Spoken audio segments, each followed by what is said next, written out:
resign this morning. Now, despite the internet ban being lifted late last night, protesters are still demanding accountability. They are blaming the government for corruption and poor governance across the board. At least 19 people, meanwhile, have lost their lives and over 300 are injured in the unrest so far. Meanwhile, in a late-night address, PM KP Sharma Oli expressed condolences to the families of the deceased and has denied any intention of permanently shutting down social media platform. This is not it. The PM has also, in fact, summoned an all-party meeting in a while from now. Meanwhile, India has also urged its citizens in across Nepal, to stay alert as curfews still remain in place. Now, tensions still high and all eyes are on how the government will respond next and how the protesters will respond to the government cracking down on them. Meanwhile, my colleague Aditya Raj Kaur gets you the latest from just outside the parliament in capital Kathmandu. Very angry opinion coming from the youth of Nepal saying that the social media was banned. That led to not just a crisis, small business owners and influencers, but daily life got impacted for people. And this was a draconian measure by the Prime Minister KP Sharma Oli. And apart from that, the corruption charges that have been leveled against him. If Prem can pan and show you, these are the anti-riot gear, police of the Nepal police that has been deployed here all across the the Parliament complex, across the neighboring area. And if we can move a little further, there's been massive stone pelting in this area. There are tires that have been burning, and hundreds of protesters who have converged here who say that this violent protest will continue. The youth are rising here in Nepal for a regime change and perhaps want a transparent and a government that is for the people and not an elitist government that actually remains in their elite towers and palaces and in fact does not bring any transparency. So the protest here only continues. We are continuously bringing you live visuals from this protest area. This is the main area just meters away from the Nepal Parliament. Prem is showing you that exact complex next to the barricade is the Nepal Parliament, where in fact the army has been deployed. In fact, more forces and ambulances you can see that are coming in this area, even as the APF, the anti-riot gear police has been stationed here. Every passing minute, the amount of people that are coming here to protest is only increasing. So very, very, dramatic visuals coming on your screens of the deployment of the APF, but also people who are demanding justice, who are demanding action, who are saying that there needs to be accountability at the highest level.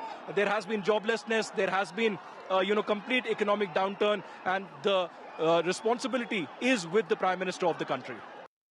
Well, dramatic scenes there in Nepal's capital, Kathmandu, where, of course, NDTV's senior executive editor, Aditya Raj Kaur, keeps on getting us the latest. Meanwhile, we shift our focus westwards, where the US is now turning up the heat on outsourcing. That's correct. A new bill called the Hire Act proposes a 25% tax on payments to foreign workers, aiming to push American companies to keep jobs at home. At least that's the claim that we are getting.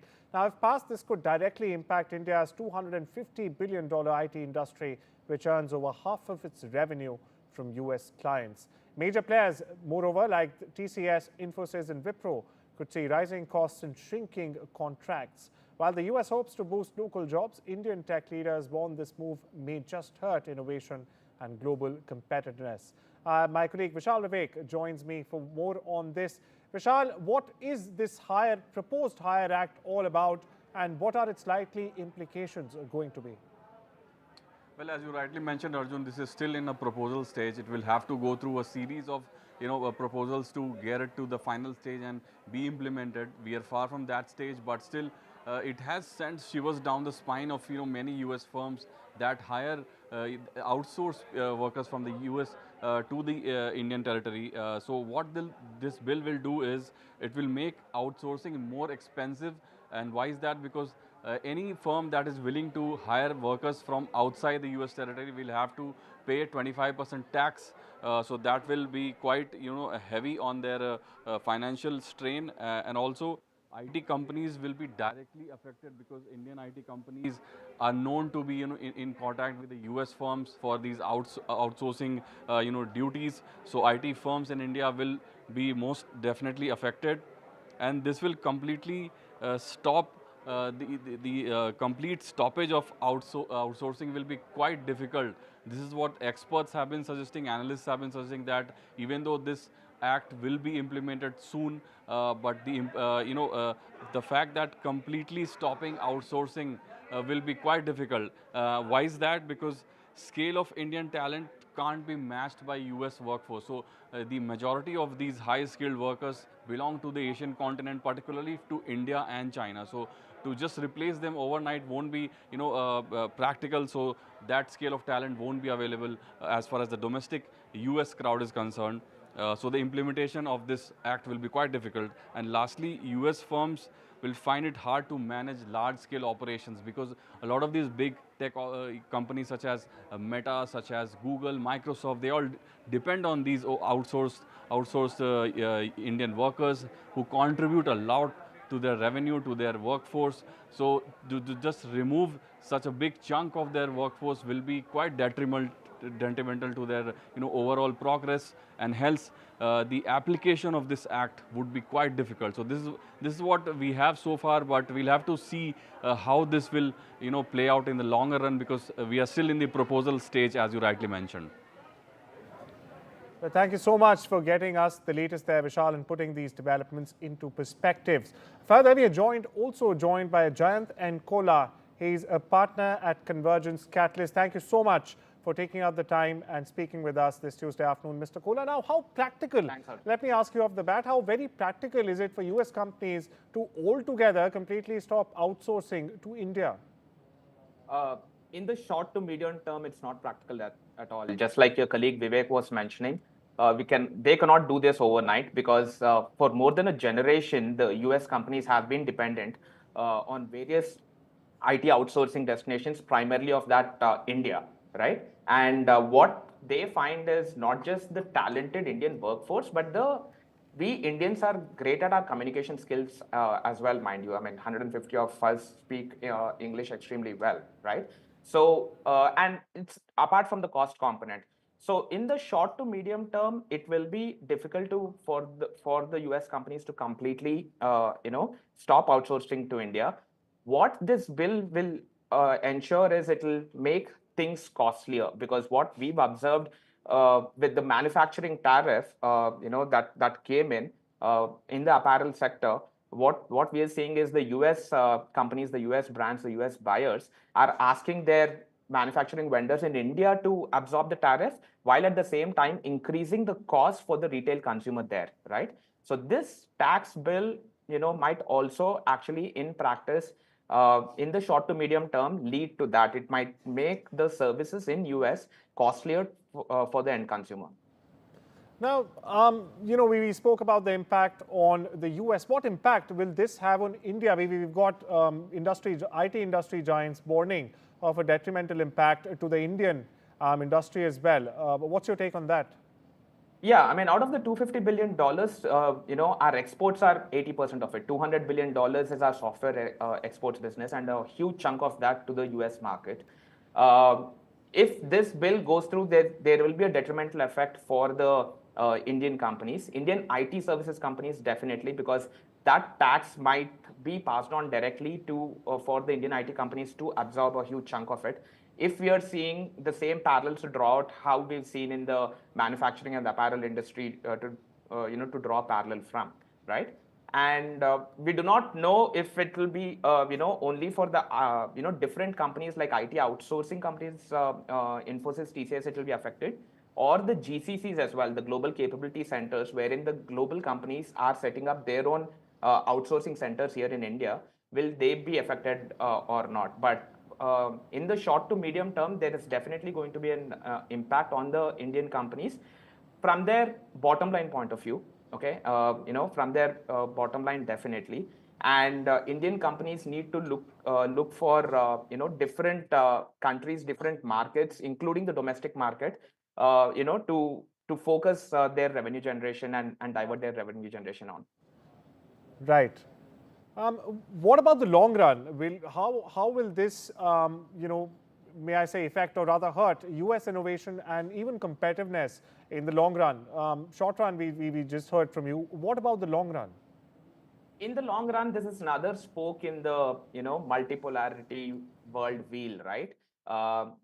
I think all the countries are gearing up for that. I mean, we've seen when when we've been hit by tariff, we our leaders attended the SEO summit and tried to expand our our GDP and businesses there. So in the long run, there is going to be an impact. At the end of the day, this is another spoke in the multipolarity world that we seem to be that seems to be evolving on all fronts. I mean, geopolitically, economically, socially, on all fronts. And it will also probably see a lot of brain drain from India, a lot of migration, from India for people to US, because it will be very difficult for US to come up with a workforce in less than a generation to offset this. So they will be dependent on the migrant workforce, wherein we will see that a lot of Indian workforce might be migration. So there'll be a lot of migratory impact as well in the long term. So it'll take Washington around a generation to come up with such workers, opines Mr. Kola. Mr. Kola, my last question to you, we're running out of time here. How should the Indian IT firms or the IT sector, strategically respond if this higher act, in fact, does end up becoming a law, as we've seen all kinds of laws under this Trump 2.0 administration? In the short term, be prepared to absorb some of these bottom line impact, while at the same time frantically working for looking at other markets, including the domestic market, to move their revenue generation to. In the short to medium term, that's the strategy that they need to adopt, which I think is going to be the reality one way or the other. Well, thank you so much for taking out the time and joining us here on Thanks, India Arjun. Global, Mr. Kola. Now we shift our gaze eastwards, viewer, where the Kremlin has in fact fired back after President Donald Trump threatened new sanctions over Russia's latest deadly assault on Ukraine. The Kremlin spokesperson Dmitry Peskov has said no sanction will ever force Russia to change course, insisting and underlining rather that Moscow will not back down from what it calls its special military operation in Ukraine. Now, the strong response follows Trump's warning of a second stage of sanctions after Russia launched its largest attack of the war yet, striking Kyiv's main government building for the first time. More than 800 drones and 13 missiles slammed into cities across Ukraine, killing at least four people, including a 3-month-old baby. Meanwhile, Ukraine's President Zelensky has called the attack a war crime, and in fact, he is urging the US for a stronger response. Meanwhile, Trump says he'll speak to Putin soon, as European leaders head to Washington this week to discuss the next steps.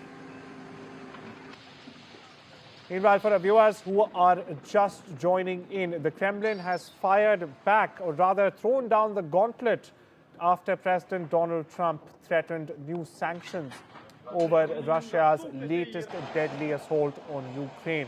Now, this reply comes just a couple of days after, in fact, US President Donald Trump warned of to impose secondary sanctions against Moscow. Spokesperson Dmitry Peskov has said, and I'm quoting here, no sanctions will ever force Russia to change its course. He's also insisted, and not only said this, but also underlined that Moscow will not back down from what it calls its special military operation. Now, it's very important to note that Trump's latest warning comes after the total breakdown of the much touted Alaska summit, where he met President Putin, his Russian counterpart, for the first time since the beginning of the war. Meanwhile, my colleague Gauri Dwivedi joins us for the latest on this. Gauri, a straight message coming out of Moscow, almost throwing down the gauntlet to Donald Trump this time, and also at the back of Russia's biggest aerial attack across Ukrainian cities. What's the latest you're picking up? See, Arjun, the message from Kremlin is absolutely clear that this kind of conversation, this kind of messaging that's coming in repeatedly from Washington, which is about threatening more sanctions, is now not going to yield any returns. In fact, it's now beginning to look like it's going to have diminishing returns, because Kremlin is very clear that they are not going to back down, and what they called a special military operation, or SMO, that will continue irrespective of the kind of conversation, the talk, the messaging that keeps coming in from the Washington side. It also comes at a time when Russia is pounding Ukrainian cities in the largest drone attack since this war started 3.5 years ago. So that tells you how Kremlin is actually viewing these sanctions talk from Washington side. And it is also, in fact, making note of how the entire summit took place with 30 other countries when Zelensky and several other European leaders were together along with Donald Trump, and when the whole talk about more sanctions started. Now, what this indicates is two things. First, and most important aspect, Arjun, it means that there is no immediate political solution at this stage if sanctions is the only playbook that Trump plays back. That's the first important thing. Second important fact is that there is nothing that is bringing Vladimir Putin to the negotiating table right now. He has the military momentum. He has shown that at a time when there is a 30-nation conference taking place to find a political resolution, he chooses to respond in the harshest military terms as far as pounding Ukrainian cities with its largest drone attack. And the last key takeaway is what it means is that at the end of the day, there has to be some talk about give and take on leverage. What that will be is something that Donald Trump has to identify, work towards it. But for that to happen, he needs to get out of his sanctions playbook. That's the only thing that he's been talking about ever since it became clear that Vladimir Putin walked out with a lot more in terms of wins after the Alaska summit than the American president. Well, Donald Trump needs to get out of his sanctions playbook to make some credible progress. Thank you so much, Kaur, for getting us the latest on this developing story. Viewers, and with that, it's time we step into a short break. Much more on the other side. Don't you go anywhere.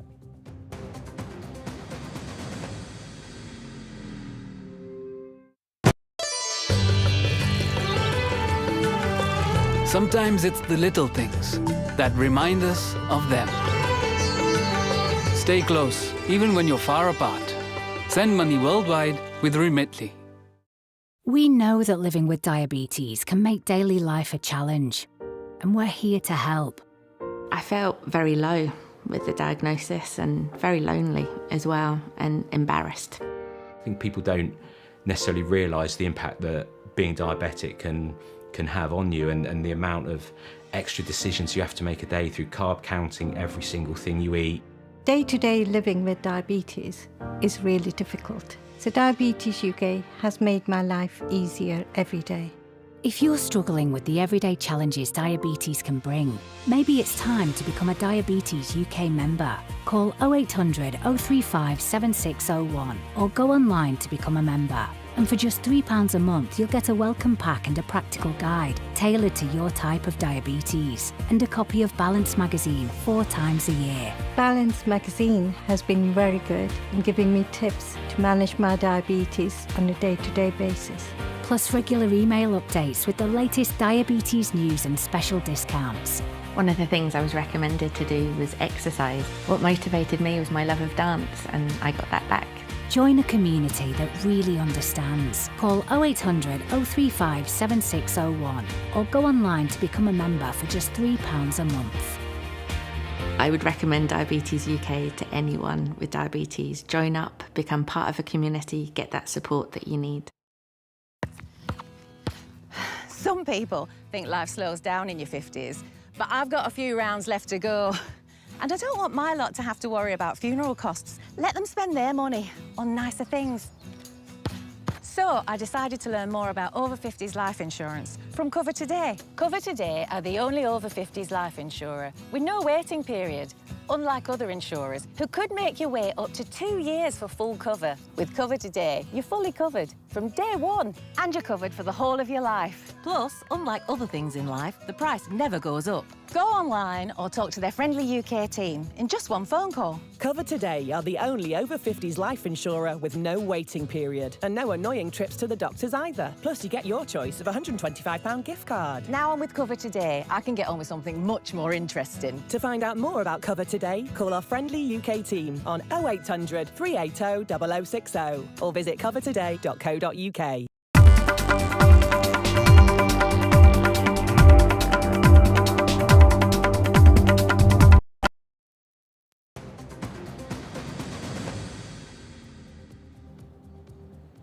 Welcome back. You're watching India Global. Viewers, there's yet another stunning new twist to the Jeffrey Epstein investigation. US House Republicans have just released the full contents of Epstein's infamous birthday book. That's correct, and it's raising serious questions. The revelations have triggered bipartisan calls for total transparency. Our next report decodes what's really inside Epstein's tainted birthday book and why exactly is it shaking up Washington's power corridors. Take a look.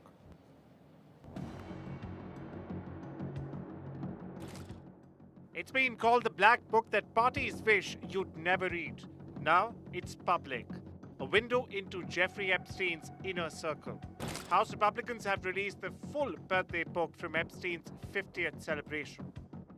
It's packed with handwritten and typed notes, including allegedly from former President Bill Clinton and Harvard professor Alan Dershowitz.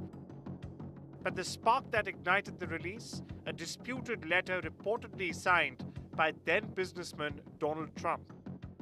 The letter features a cryptic conversation between Trump and Epstein inside an apparently hand-drawn outline of a woman's torso. Trump's alleged signature is located just below the hips of the drawing. I don't do drawings of women, that I can tell you. They say there's a drawing of a woman, and I don't do drawings of women. Trump denies it all. He says the signature is fake and the photo fabricated. But Republicans now accuse Democrats of cherry-picking, highlighting only Trump's page while ignoring names like Clinton's. Clinton's note praises Epstein's childlike curiosity. Dershowitz's message includes a fake Vanity Fair parody cover with headlines like Al-Qaeda in South America financed by Epstein and Jeffrey Epstein's bloody summer. We've been mocked, we've been doubted, we've been re-traumatized, while those responsible hide in secrecy. Why don't we deserve justice? We are the keys to this situation. We have the truth. And the FBI knows the truth. The government knows the truth. You may pull the wool over the sheep's eyes, but we are the keys. We know who was involved. Their demand is loud and clear: release everything. The survivors say enough with political games. They want the truth, accountability, and they're naming names. Epstein died in jail 6 years ago. Ghislaine Maxwell is behind bars. But for the survivors and lawmakers alike, the case is still far from closed. What's inside this book might just be another beginning. Bureau Report, NDTV World. And finally, viewers, the battle for Asia begins today. Afghanistan take on Hong Kong in the tournament opener. Meanwhile, India, the official host of the 8-team tournament, but due to strained political ties with Pakistan, the matches are being played on a neutral territory. The next 3 weeks will provide the stage for politics, passion, and new rivalries. And with that, it's time we strip into a short break. News continues on the other side. Take care and have a wonderful day.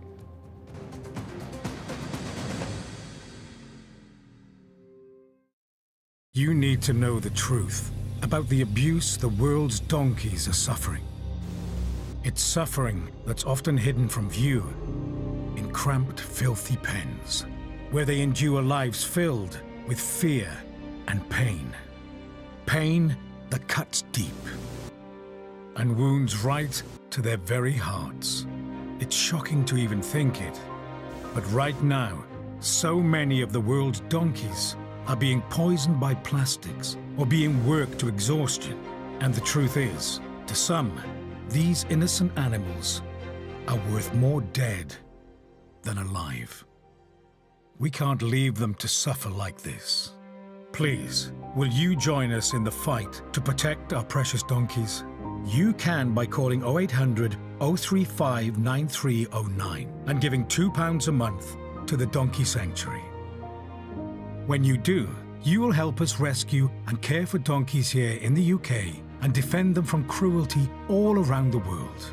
We are working tirelessly to create a better world for donkeys, but we can only do it with your help.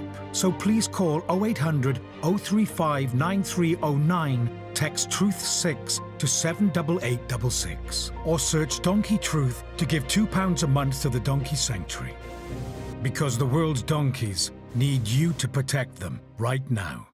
You can count on Stayshore, the UK's favourite travel insurance provider. We specialise in cover for over 50s with pre-existing medical conditions. And there's no age limit.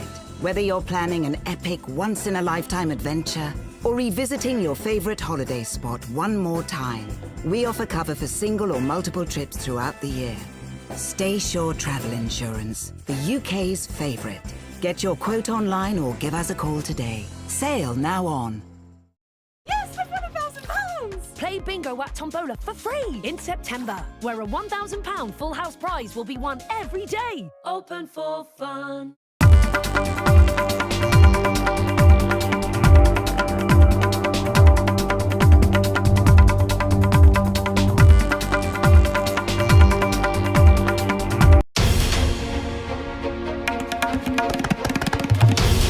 This is NDTV, and you're watching NDTV 24/7.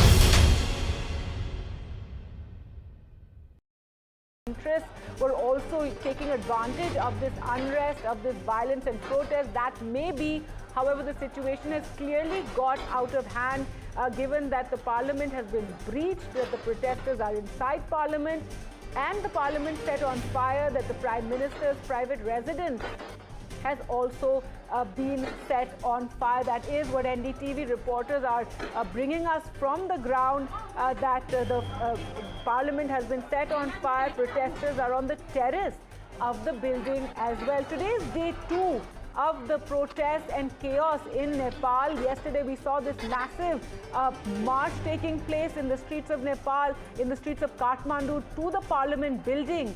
And there too we saw violence then breaking out, and 19 people lost their lives. Today is the day 2, and a lot of anger, especially over claims that school children who were in their school uniform were killed. This is what a lot of the protesters are claiming. NDTV cannot verify that. We cannot ascertain whether that is what really took place, but that is what a lot of the protesters are claiming, and that is what is leading to a lot of anger that we've seen today, where despite the curfew and restrictions that are in place, the protesters are having none of it. They are marching in the street. Initially, there was massive police presence and bandobast around the parliament building. Even as all the lanes leading to the parliament, we saw protesters there edging forward, pushing the security police back, pushing the police further and further back, finally reaching the parliament building. And now the security of parliament breached. They're on the roofs of the parliament, is what we're told. The parliament has been set on fire. Today, the Prime Minister's private residence has also been set on fire, as well as the homes of several of the ministers. Former Prime Minister Prachanda's house too was targeted. So it's day 2 of the chaos in Nepal, and this is driven by the anger among the youth over corruption in the government. Demands are that KP Sharma Oli government must go. There is speculation whether the Prime Minister may actually leave the country, but that is again something we cannot confirm.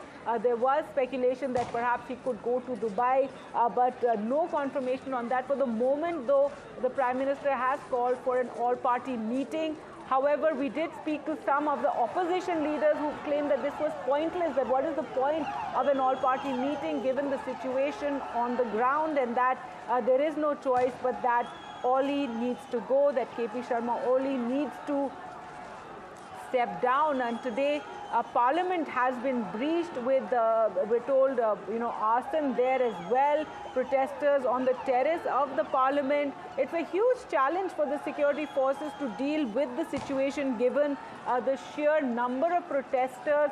The Prime Minister yesterday claiming that vested interests had infiltrated the protest. Be that as it may, the situation is completely out of hand. There you can see those visuals coming in from the parliament in Kathmandu, where the protesters are there. Tear gas shells are being fired. We hope it's rubber bullets that are being fired at the protesters. A lot of anger on the streets. In fact, our reporters were told again and again by the protesters, this is not to do just with the social media ban. Yesterday, it was portrayed in a lot of the media that the youth of Nepal were marching against the ban on at least 20 social media websites and apps. That was a part of it, but it was not the main reason for the protest. It was more to do with corruption in the government, and that is what had led to the call for the protest march on Monday. However, the fact that the social media apps got banned only added to the fire, added fuel to this fire that was already existing, this anger that was already existing against the government, with the demands that the Oli government needs to go. That is the demand of the Gen Z, and there has been sloganeering as well as arson is taking place. The Kathmandu International Airport has been partially closed, we're told. The parliament has been breached. So very, very challenging situation, that's just putting it mildly, really, given the kind of scenes that we're witnessing. Nepal on fire in a sense, with chaos really just spiraling there, violence spiraling. There you can see the various scenes from today. The president's house was stormed by a handful of protesters who vandalized the house. The prime minister's private home was set on fire. You can see that smoke emanating. It was vandalized. The energy minister's home was also set ablaze. The parliament has been breached, and attempts to set a fire to parliament as well. A wall of the parliament, we're told, has been broken. The Hilton Hotel in Kathmandu, attempts made to set it on fire as well. In all the streets, despite all the restrictions and curfew that is in place, you see protesters marching in the streets, tires set on fire there, demands that Oli must go, sloganeering of KP Chor, Desh Chhod KP Oli, as he's called. So massive protests today in Nepal. It is day 2 of this unrest that we are seeing, and in multiple parts of the capital, these protests and violence taking place, arson taking place.